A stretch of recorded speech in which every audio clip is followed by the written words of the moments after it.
Hi guys, and welcome back to Newgate Nurseries on a cold and frosty morning. It's only sort of mid-late September and already the temperatures are dropping to sort of 0 at night, so it's a great time to start thinking about your autumn and winter hanging baskets and containers.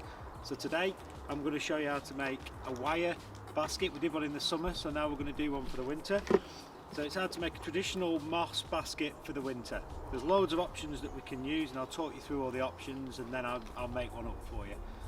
Okay, so the first thing to do when making a wire basket, okay, is to find something to sit it on, an upturned plant pot or something like that, and then we need to use some sphagnum moss to line it. Okay, you can use a fabric liner or a rigid line like a cocoa liner, but the moss does give you better results. So this is sphagnum moss from Wales, fantastic stuff. This will just line the base. It's almost like making a bird's nest. Okay, it's a bit cold on the fingertips this morning, but hey ho. So once I've lined the basket up to halfway, we then need to find something that's going to trail down the sides, stay looking green all winter, give you colour through the majority of the autumn, winter and spring. So there's loads of options these days. In the past it was ivies or nothing. Now with breeding and with experimenting, really, we've come up with some really nice plants. So I'll show you some options.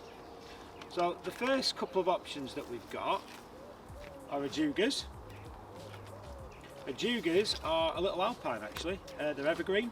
They get blue flowers in the spring, and they'll give you foliage colour in the winter, and then come spring they'll burst into life. So we're going to use one of those on the side of one. That's a dark foliage.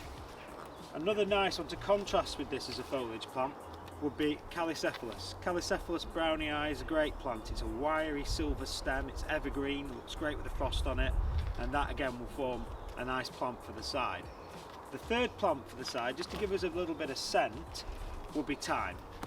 Okay, this is a lemon thyme with gold colour to the foliage. It's evergreen and you'll get that scent when you walk past it.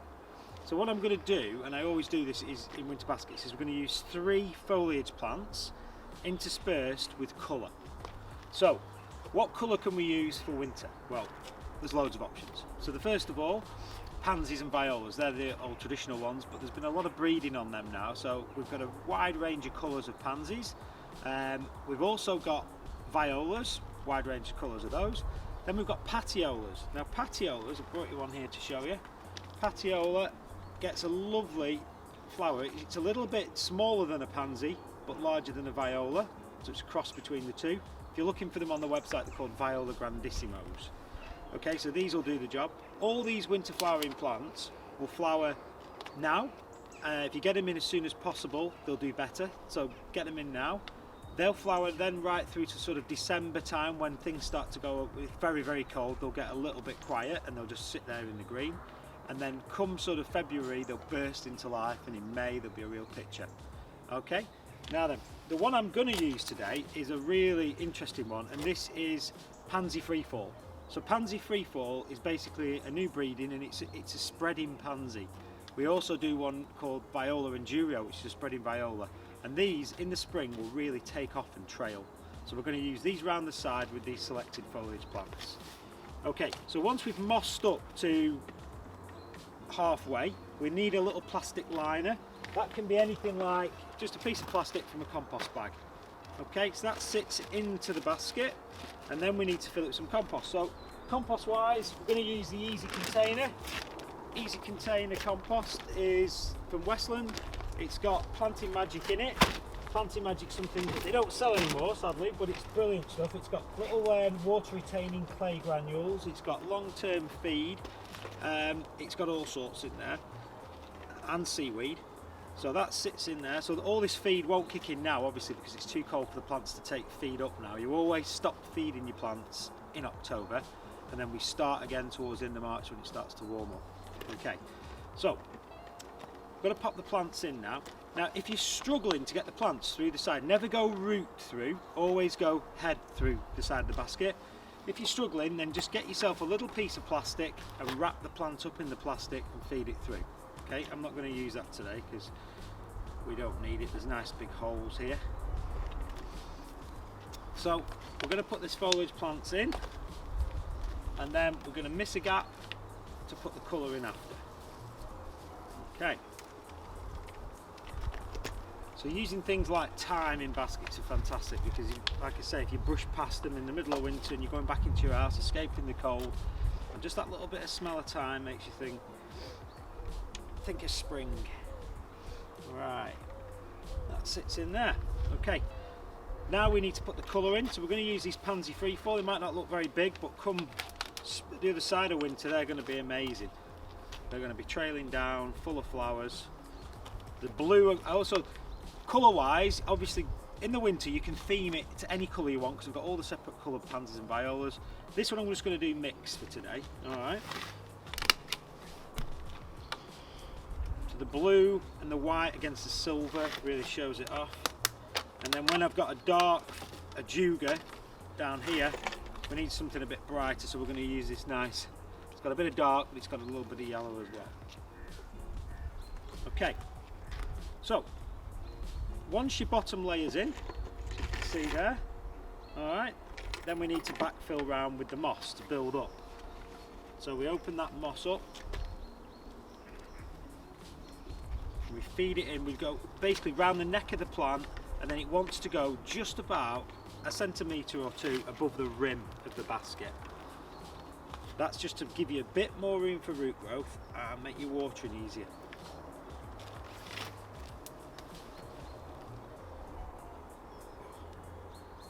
We work back round,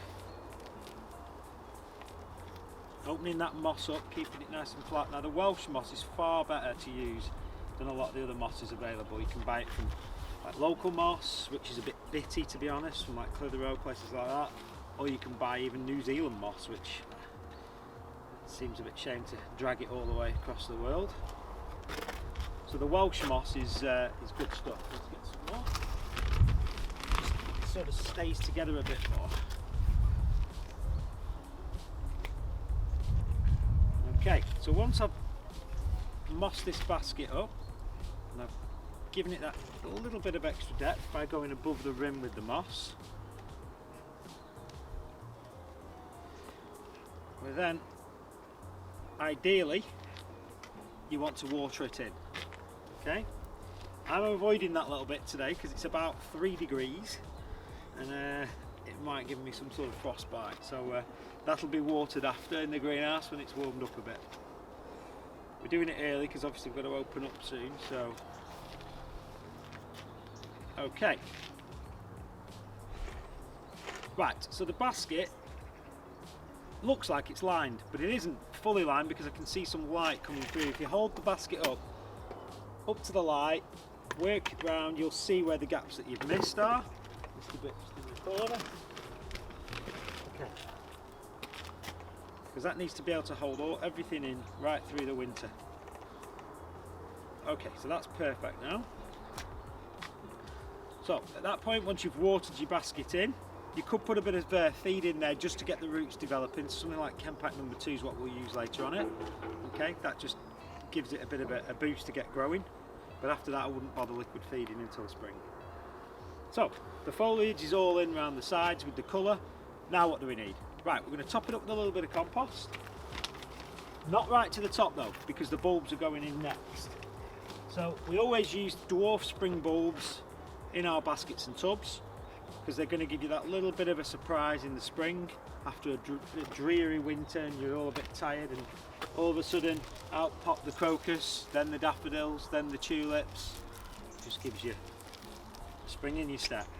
So species crocus going in first. Don't worry about which way you put them on. Ideally it's the point up, but it doesn't matter, they'll always find their way up. Geotrophism it's called, I believe. Right, then we're going for dwarf daffodils. They're going to get about 6 inches. The more you put in, the better the show. And then your dwarf tulips. They're a rockery tulip, that's important. Don't put a large tulip in, otherwise it's going to pop up and then just flop over in the wind. Okay, usually put about 5 or 6 crocus, 5 or 6 dwarf daffs and 3 or 4 tulips. Okay, so once your bulbs are in, see them there. Okay, then we're going to top it back up with compost. Now this is important little bit when you're making a basket, whether it's summer or winter, is to firm the basket round with your fist. So always put a bit more in than you think you need, and then work it round with your fist. Okay, holding the basket on the other side. That's just going to give you a nice firm rim to the basket, because that's the key. If that falls apart, everything will fall apart. Then we open it back up because we don't want it to be compact, and then we're ready to plant the top. Okay, so what can we use in the middle? When I was a kid years ago, we used to use dwarf conifers, Helleborus. We didn't have goldcrest in them days. This is the nicest in my opinion of all the dwarf conifers. It's goldcrest, it has a beautiful lemon scent when you crush the foliage. It's nice and bright and yellow, but yeah, if you like conifers, that's a good one to go for. Other options that you could put in the middle now are little shrubs, dwarf shrubs, things like Euonymus. That's white spire, brand new one. That's a beautiful plant. I like that a lot. Stays compact, just grows in a narrow way. There's little grasses, Carex Jenica, that's beautiful, and it just gives you your basket that little bit more of a tropical feel. Then you've got things like Skimmia rubella, the male clone. These look like berries, but they're actually flower buds. That will stay looking great and just intensify in colour as the winter goes on. So we need to pick one of these or two of these, and in a 14-inch basket that we're doing today, you need two in the centre in my opinion. Unless you go for it like a large heather. That's a Calluna, so Callunas flower in the autumn. That'll look great now, but I always worry a little bit about them because come midwinter they'll start to finish and just be green. So because of that, the Dutch lads have brought out the idea of spraying the Callunas with vegetable dye. Now again, it's a Marmite thing, you either love them or you hate them.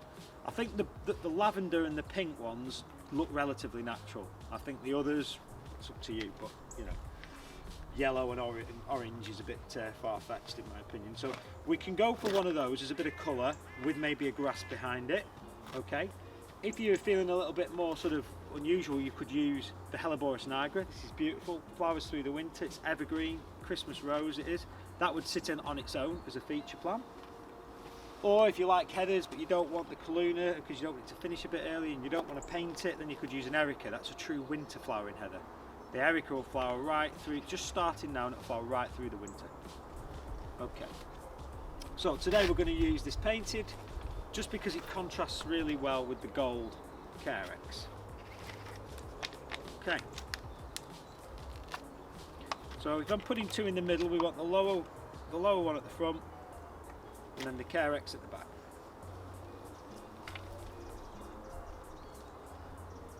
And then we get that sort of feature there. Okay, now then, what we need now is some foliage to trail over the sides because it's not going to grow a lot now, so there's no point in putting diddy plants in that aren't going to produce that show for the winter that we need. So ivies are a favourite still. Okay, you can buy the large ivies and split them up because they usually have a bit of a longer trail, or if you're lucky we can find some small ones with a good trail. So ivies are always a winner, we're going to use some of those. Other things you can use as trailing plants, just so you're aware, is this one. This is Creeping Jenny, Lysomachia. That's a nice one as an alternative.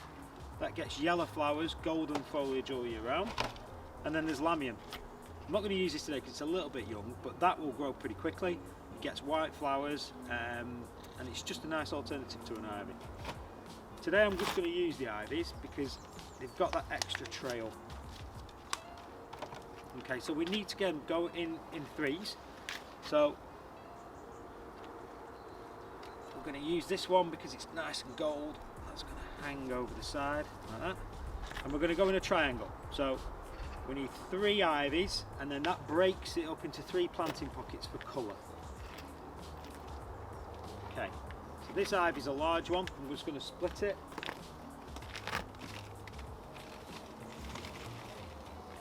Split it into 2 pieces like that.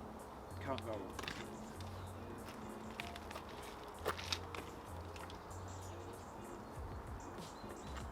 Okay, now what you put in as colour all depends on how high your basket hangs. If it hangs very high, you don't want anything to grow up right because you're not going to see it.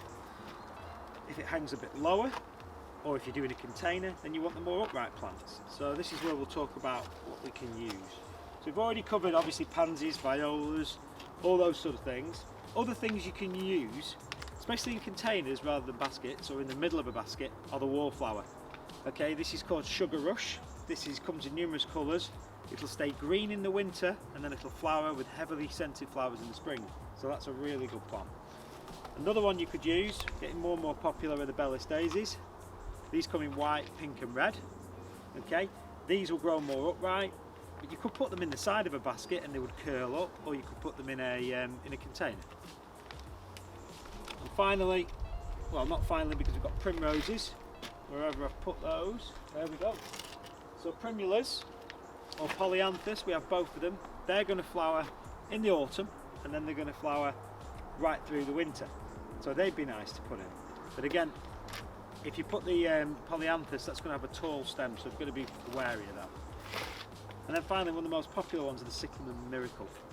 They are hardy, they were out last night, they got a frost on them, absolutely no problem at all. If they were to get -10 and the beast from the east, they might struggle. So just be aware, don't put all your eggs in the cyclamen basket, that's what I always say. Maybe put one in a basket to give you that brightness, but if it does die off then you're not going to miss it as much as others. So you've got to use other things as well as these. So I'm going to mix it up a little bit. I'm going to use this cyclamen, okay, and I'm going to use this near the front simply because it contrasts so nicely with the blue. Okay, then I'm going to use pansies and violas to give you that extra colour. So a nice large flower of the pansy.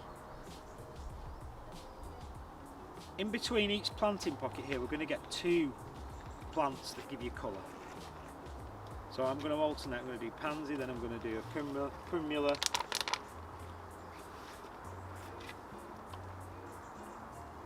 That's it, so my primrose has gone in. Now I'm going to find another pansy, so, or even a patiola. They're a lovely lemon. Okay. And then finally I'm going to use a Helleborus daisy, just to give you that bit of variety rather than just using pansies all the time. So the Helleborus daisy will sit in. And I think we need something with a bit of brightness to finish it off. So that would either be a viola, a trailing viola, or a pansy. With pansies, if they've been in the packs and they've got this white root and it's matted, just pull that base off. It doesn't harm them at all. And there we have it. I don't know if you can catch that on the camera. But as you can see, it's colourful now. It's going to get a lot better, especially as the spring approaches, and it's going to be full of bulbs. It's going to be a real picture. So that just wants watering in and then hanging up. Okay, so other things you can use. We've been through all the shrubs and we've been through all the trailing plants, so that's the baskets covered.